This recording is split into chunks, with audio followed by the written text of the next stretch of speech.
नमस्कार, आप देख रहे हैं दिव्य जागरण न्यूज। हम इस समय खड़े हैं गोंडा मेडिकल कॉलेज प्रांगण में। आपको बता दें कि थाना देहात कोतवाली क्षेत्र के अंतर्गत टेड़िया पूरे ललक गांव में 22 तारीख शाम को लगभग 4 बजे एक पुलिस को सूचना प्राप्त होती है कि एक लड़की का शव धान के खेत में पड़ा हुआ है। सूचना पर पुलिस पहुंचती है और उसी टेड़िया गांव के पुजारी की लड़की ज्योति, जो मंदिर पर पिता उसके 10 बजे लगभग दिन में दवा कराने के लिए लड़की उनका जो दुकान करते हैं लगभग 3 और 4 के बीच तक नहीं पहुंचती है। जब उसकी मां और उसके पिता हॉस्पिटल से लौट कर दवा करा कर जाते हैं, घर पे नहीं देखते हैं, तो मां खोजते बिनते सीधे अपने धान के खेत में पहुंचती है और बीचों बीच धान के खेत में मृत अवस्था में लड़की को देखकर वो रोने पीटने लगती है और चिल्लाने लगती है। तुरंत उसके पिता और परिवार के लोग और ग्राम प्रधान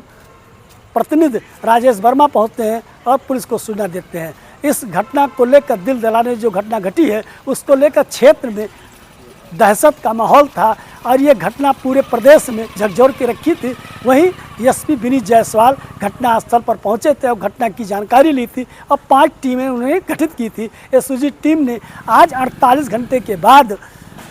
एक सनी सिंह नामक युवक जो बहराइच का रहने वाला है, वो पूर्व प्रधान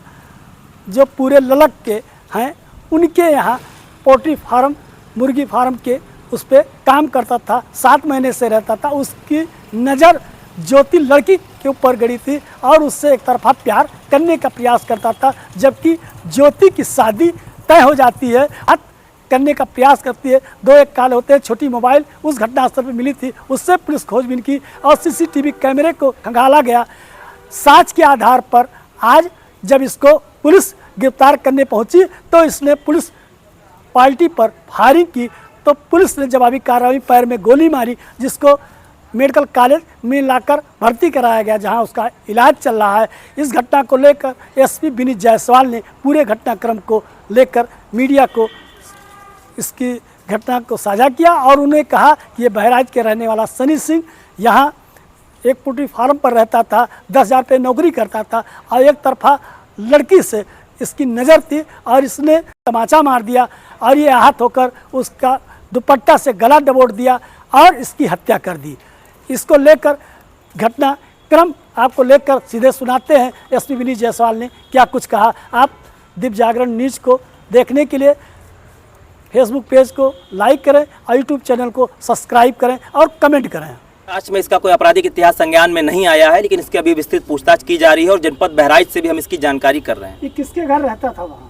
वहाँ पर देखिए बगल में ही एक पूर्व प्रधान है, उनका ही वो पोल्ट्री फार्म था जहाँ पर ये रहकर मजदूरी करता था। ठीक है, क्या है मामला? देखिए, थाना कोतवाली देहात पुलिस एवं एसओजी टीम द्वारा एक शातिर हत्यारोपी को गिरफ्तार करने का जब घेर कर प्रयास किया गया तो उसके द्वारा पुलिस पर जान लेने की नीयत से फायरिंग कर दी गई। पुलिस द्वारा आत्मरक्षार्थ की गई जवाबी फायरिंग में वो बदमाश गोली लगने से घायल हुआ है, जिसे उपचार हेतु जिला अस्पताल ले आया गया है। इस घायल बदमाश का नाम सन्नी सिंह है, जो मूल रूप से जनपद बहराइच का रहने वाला है,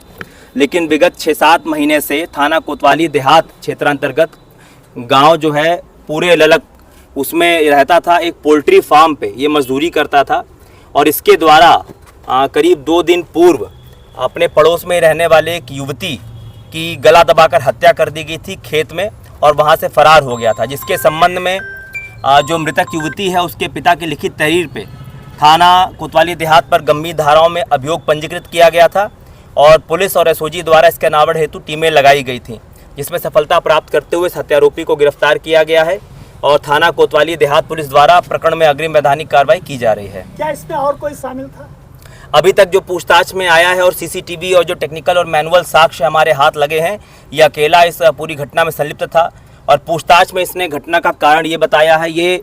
जैसा कि मैंने बताया पोल्ट्री फार्म में काम करता था, जो उस मृतका के घर के बिल्कुल पड़ोस में था और ये थोड़ी बहुत हल्की फुल्की बातचीत थी, एक तरफा वो उस पर नज़र रखता था। घटना वाले दिन भी जब मृतका के माँ बाप और बुआ अपने घर से निकले हैं, ठीक पीछे ये उनके निकला है, सीसीटीवी फुटेज में दिखा है और यह जान कर कि वो लड़की खेत में अकेली होगी, वो धीरे से खेत की तरफ आया है